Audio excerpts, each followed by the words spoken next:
Before I tell you what came next, I want you to think about something. You know your own name. You know the name of your street. The name your mother called you when you were small and afraid. The specific way your childhood home smelled on a winter morning. You know these things because you lived them. Now imagine someone who was never there, knowing them too. That is what the calls became. October 28th, night 14. I had barely slept. The missing footage had shaken something loose in me, a bolt I hadn't known was holding things together. I had called the building's super that morning. His name was Mr. Velez, a quiet man, late 60s, who smelled like coffee and paint. I asked him about the footage gap. He checked. Confirmed it. Said it might be a server issue. Said it had never happened before.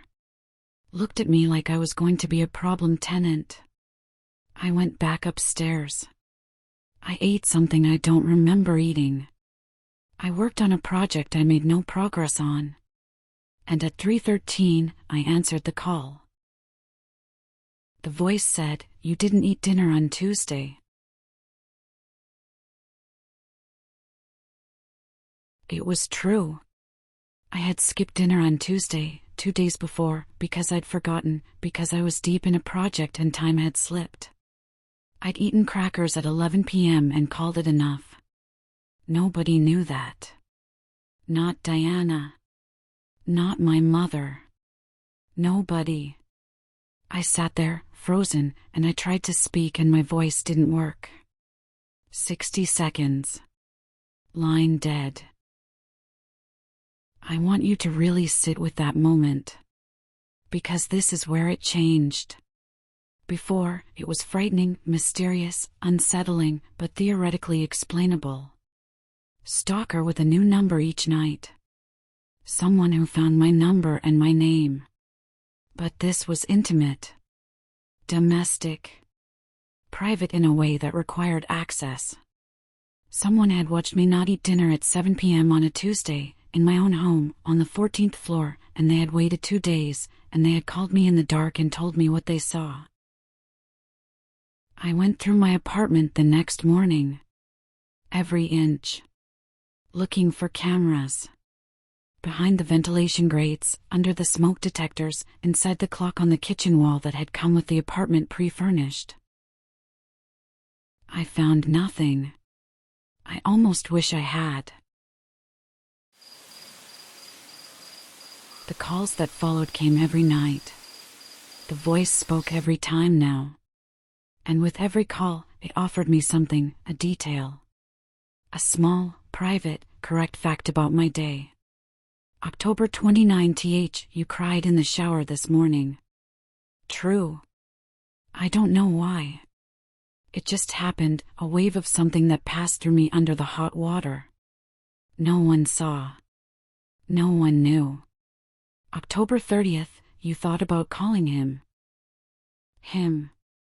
My ex. I had picked up my phone that afternoon and stared at his contact for a full minute before putting it down. I had not told a living soul. October 31st, Halloween, don't open the door tonight. I had planned to hand out candy. I had bought a bowl of it. I had dressed, just slightly, in a witch's hat, a joke to myself, a small attempt at normalcy. I did not open the door. I sat in the dark with the bowl of candy on my lap and listened to children knock and get no answer and move on. And I told myself it was because the call had scared me. And I didn't let myself think about the other possibility, that the call had been protecting me.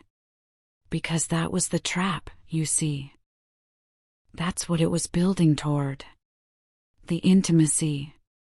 The accuracy. The small warnings that turned out to be correct. It was building, slowly, patiently, toward trust. And it was working. November 1st, night 18. I had stopped trying to sleep before the call. I just waited for it. I had arranged my bedroom so I was facing the window, my back against the headboard, the city below, the phone in my hand like a lantern. I had started talking to the voice. Not just responding, initiating. "I had a bad day," I said when I picked up. A pause. Then, "I know. Are you watching me?" A pause. Then, "I'm always with you, Maya." I should have hung up. I should have thrown the phone into the wall. I should have run.